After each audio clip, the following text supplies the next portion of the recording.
Sempat dihebohkan dengan hadirnya sejumlah korban dugaan wan prestasi di depan kediaman Ustadz Yusuf Mansur, kini permasalahan tersebut pun nampaknya berangsur memanjang setelah sang Ustadz nampak tidak menggubris adanya permasalahan tersebut. Pada sidang lanjutan dengan agenda putusan, Ustadz Yusuf Mansur pun kembali mangkir dalam panggilan dan hanya diwakilkan oleh kuasa hukumnya, Muhammad Fahdi.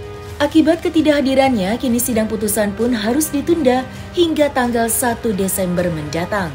Terlebih sang Ustadz yang dikabarkan tengah menjalankan ibadah umroh.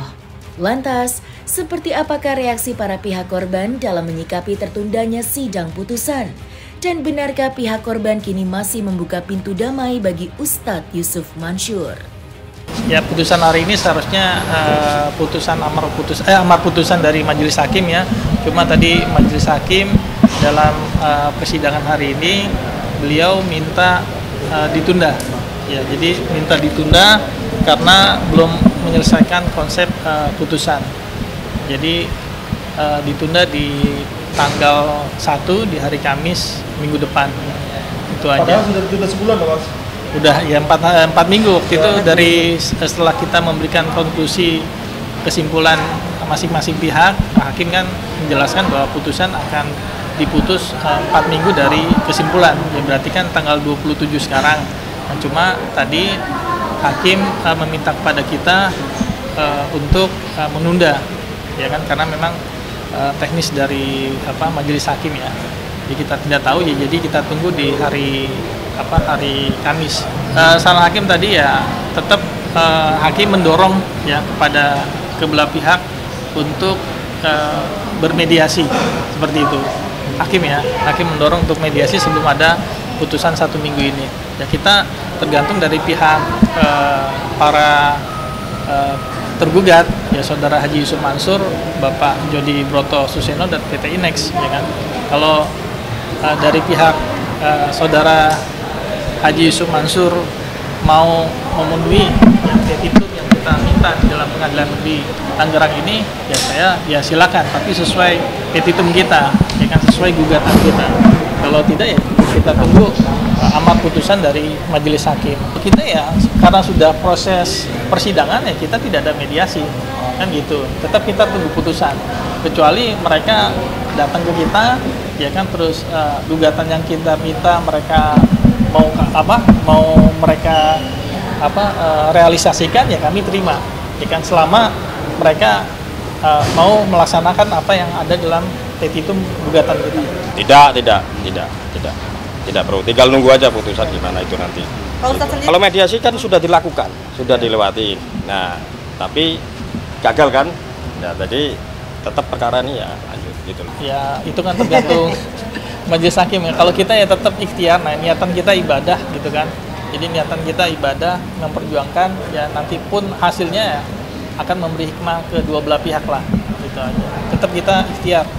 Karena kalau korban kan ya atau klien kita kan di berbagai daerah, jadi nggak mungkin beliau ke sini kan, gitu. Jadi memerlukan kos yang tinggi juga kan. Ada yang dari Sumatera, ada yang dari Jawa Tengah, ada yang dari Jawa Timur kan. Jadi nggak mungkin ke sini. Jadi sudah ada kita yang kita wakilkan aja. Jadi beliau juga mereka juga berharap bahwa amar putusan nanti ya berpihak kepada kita. Ya berharap ya semua tuntutan dari kita, ya hak-hak klien kami itu ya bisa dikabulkan oleh majelis hakim berdasarkan amar putusan. Kalau Pak Ustadz ya serahkan kepada majelis sesuai dengan itu jadwal persidangan. Nanti tinggal tunggu agenda putusan itu. Gitu. Kondisi baik, sehat, alhamdulillah. Ustadz lagi umroh, belum tahu ya. Kalau berapa lama terus balik ke Indonesia saya belum tahu. Terlepas dari jalannya sidang yang kembali tertunda, hal itu nampaknya tidak membuat pihak korban mundur akan meminta kembali haknya sebagaimana telah dirugikan dengan iming-iming palsu yang diduga dilakukan oleh Ustadz Yusuf Mansur. Terus menagih akan dana investasi yang masih belum juga dikembalikan, pihak korban pun mengaku akan kembali menyambangi kediaman Ustadz Yusuf jikalau ayah 5 orang anak itu tidak mengembalikan dana sebagaimana mestinya. Jamaah Masjid Darussalam Kota Wisata Cibubur dengan ini menyatakan sikap sebagai berikut. 1. Kami minta Jamaah Nur Khotim Mansur alias Yusuf Mansur untuk mengembalikan seluruh dana investasi batubara Jabal Nur JBN Jamaah Masjid Darussalam Kota Wisata. 2.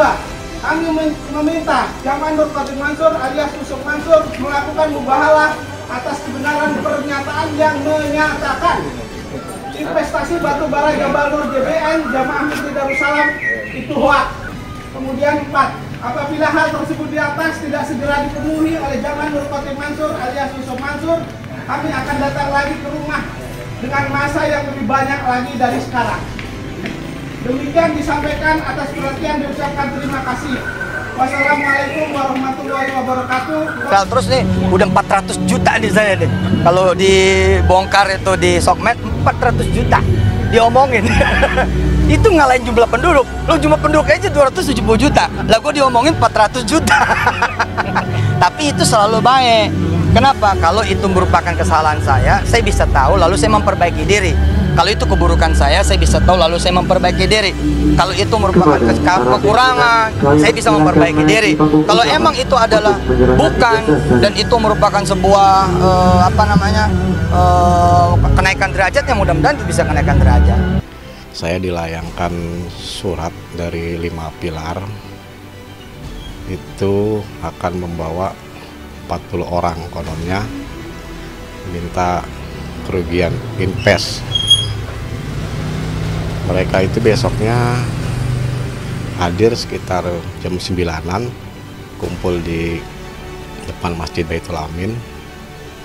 Oh, mereka berjalan dengan lancar, dengan baik, dan tidak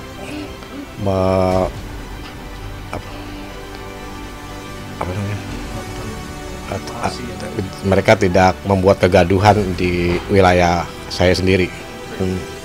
Itu dihadapi dengan pengacara Ustadz Yusuf Mansur. Iya, pengacara Ustadz Yusuf Mansur hadir di tengah-tengah para penuntut itu. Pihak pengacara menghadapi masa itu dengan tenang, ya akan ditampung aspirasinya, mungkin nanti akan disampaikan kepada Ustadz Yusuf Mansur sendiri. Yang tercatat dalam catatan yang ada itu sekitar 250 orang. Itu investornya. Kemudian kerugiannya itu sekitar 50 miliaran. Bukan, saya menyetor investasi itu 80 juta. Dengan income atau profit berapa yang dijanjikan? Profit yang dijanjikan adalah 11,3%. Itu dalam berapa jangka waktu? 1 bulan. 1 bulan. 1 bulan, ya. Tapi nyatanya hanya menerima beberapa kali, tapi tidak 11, sekian. Enggak. Itu awalnya Ustadz Yusuf Mansur datang ke Masjid Darussalam Kota Wisata Cibubur, itu ceramah biasa. Kemudian beberapa hari kemudian Yusuf Mansur itu meminta pengurus masjid agar mengumpulkan jamaah untuk melakukan presentasi bisnis batubara yang berada di Kalimantan Selatan. Nah, setelah investasinya cukup banyak, ternyata gagal bayar. Kalau ini tidak kita cegah, tentu akan timbul korban-korban berikutnya, gitu. Sehingga akhirnya kami membuat perkumpulan, paguyuban lah di sana untuk menyelesaikan perkara ini, namanya Task Force ya, Task Force JBN. Jadi untuk menyelesaikan terkait dengan bisnis batubara ini. Kalau pesan saya begini, ini kan permasalahan umat, dan ini orang berinvestasi memang benar-benar kita setor uang ya, baik investasi batubara maupun investasi-investasi yang lain, uangnya sudah disetor ke perusahaan yang apakah itu ke Ustadz Yusuf Mansur sendiri, apakah ke istrinya, apakah ke perusahaan-perusahaan yang dia gagas atau dia gandeng. Menurut saya tolong dipulangkan, itu saja. Tolong dipulangkan dan jangan bikin malu umat lah.